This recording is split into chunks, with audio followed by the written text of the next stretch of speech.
What's going on, everybody? Sigourney Jackson here with another episode of Who Politics. Appreciate y'all for watching. If you haven't already, hit the like, subscribe, and the notification bell to stay up to date on everything that is Who Politics. We are back with another Highlight Tape Tuesday. So glad y'all are with us. Hopefully you guys enjoyed the last one, and we're going to go and get into this new one today.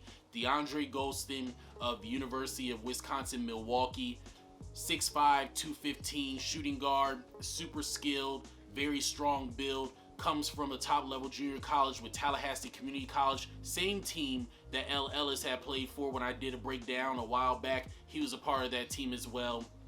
High-level scorer, scores at all three levels, gets to the rack, finishes well, and we're just going to talk about all the things that he does great. I mean, I guess I kind of told you a lot of things he does great, but we're going to tell you some more great things that he does. But we're also going to tell you the things that he can work on and what he can do to take his game to the next level. And he has a very peculiar situation going on that I think is going to actually be one of the best things that could have ever happened for his career. Make sure y'all stay tuned to the end of that to watch. I think it's going to really be great. So without further ado, let's go and get right into it. All right, I mean, you know, they got to make it look all cinematic and nice. I'm not mad at that.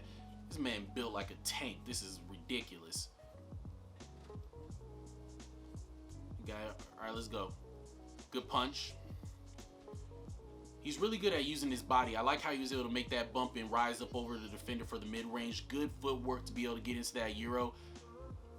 Good footwork, step through, up and under, finish. I love it. I mean, you know, easy punch. That ain't nothing crazy right there. Step back. What I really love about Deandre's game is, unlike all the other players that I've actually broken down so far up until this point, he does a good job of using his body to get into his defender and then create that separation. He finishes well with contact. That's not a problem at all. 1-2 into the mid-range with a floater. Very basic game, but he gets the job done. Deep range on the three ball. Good step through, good pump fake, good finish. He takes his time. He's not necessarily the greatest athlete, and that's not a knock to him, but that it is what it is. But as a basketball player, he's skilled. It's very basic. It gets the job done. And because he works on his game so much, he's a high-level scorer, averaging almost 17 points a game. Good up and under. Here we go again. Good step through. Way to use the glass. Great touch around the rim.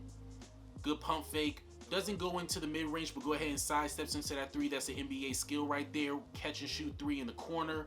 Once again, getting into the body and creating into that step back mid-range.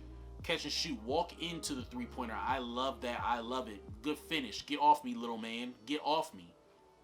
Off the screen. Catch and shoot. This right here, coming off the screen again, getting downhill, using his body and finishing. Again, catch and shoot. This guy right here is a very good scorer. You can tell that he's older, he has experience, and he just knows how to play basketball. And yes, he's like that. Now, what I really love about Deandre's game, like I said before, is he's really good at just keeping the game very basic and simple. He's a big, strong body. He likes to be able to get into his defender and being able to rise up off of that bump. And that's where those shoulders come in. That's where your shoulders come in.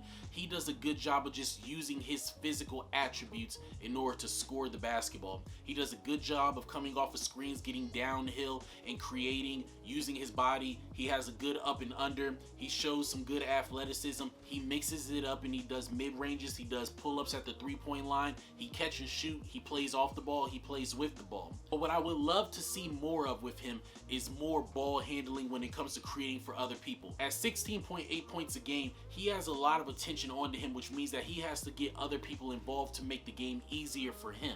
I would love to see him start to work more off the pick and roll and be more of a primary ball handler. And not necessarily like he has to be a point guard, but I would just love to see him more in secondary breaks, handling the ball, and to see how well he does with being a secondary ball handler, being able to create and initiate the offense. This past season, I watched a whole bunch of his games, and he was a lot more of a scorer. He was just looked to score the basketball and looked to be a defender.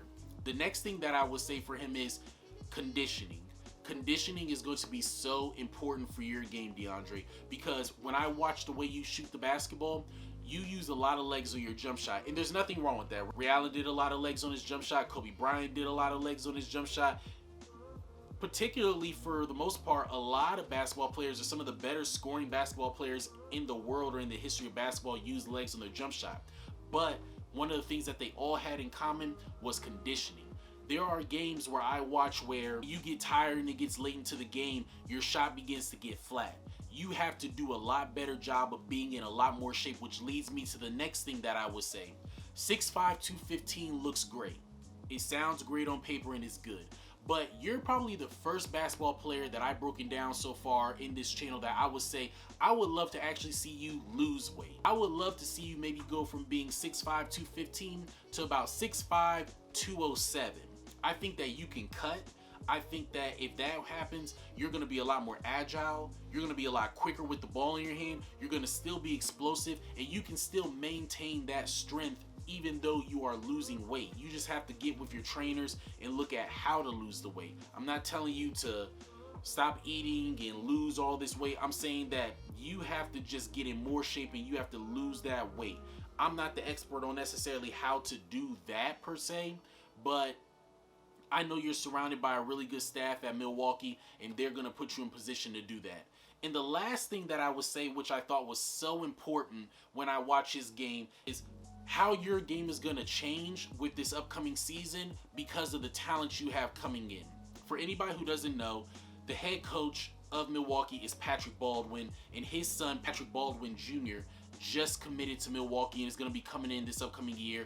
Top 5 recruit, power forward, like 6'9", athletic, can score it. He's going to be coming in and he's going to terrorize that league. Now, this isn't a knock to the coach, this isn't a knock to anybody, but we're going to be having an honest conversation when we say this. We're foolish to believe that the head coach is going to bring his son in, who is going to be a top 5, top 10 recruit and a top 5, top 10 pick in this upcoming year's NBA draft, and think the ball is not going to be in his hands. Especially being 6'9", who can shoot, pass, and dribble. I wouldn't be surprised if he doesn't even play some point guard at times. Now, this is where politics come in. There's nothing that you are going to be able to probably do about this, Deandre. And honestly, it could work to your benefit. It depends on how you play and how you play with talent. A lot of times, there are a lot of big-time talented basketball players who come into college basketball, and actually the guys who people don't pay attention to get the opportunity to go to the NBA as well, just because they're in the vicinity, and it shows that they can play a role and they know how to play with high-level competition.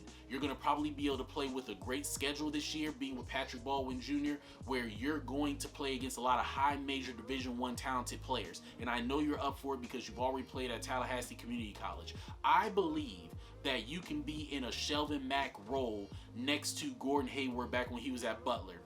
Look him up. Shelvin Mack was still getting buckets. I'm not saying that he was out here averaging 8 points a game, but he was still getting buckets, but he played next to Gordon, who was also a 6'8", small forward, who was scoring the ball at all 3 levels. I think that if you can work on hitting shots at a high clip, which is why I say get in shape, because you need to be able to hit shots at a high clip throughout the entire game. But I think also, if you know how to pick your spots, which is going to be mental, if you know how to pick your spots and remain relevant throughout games while you're next to high-level competition as well as winning, you're going to put yourself in a position that a lot of other guys who I've broken down are not going to be in.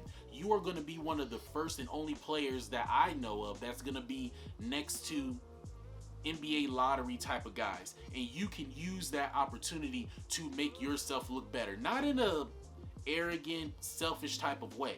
I'm not saying for you to come in here and be jacking and look out for yourself, but by default, if you play the game the right way and you're still confident and you're still aggressive just like you were this past year, and you can hit shots and be in shape to also guard other players at a high level, you're going to be able to possibly sneak into maybe a low or mid-second round draft pick, and I wholeheartedly believe that. You already have numbers going up with yourself at Milwaukee.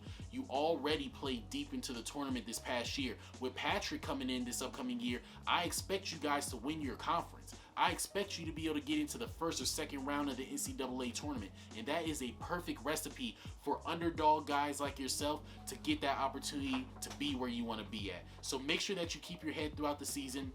Make sure that you do your role. Make sure that you come in tip-top shape, better shape than you ever have in your basketball career, and just stay focused. Stay focused, man, and it's going to work out for you.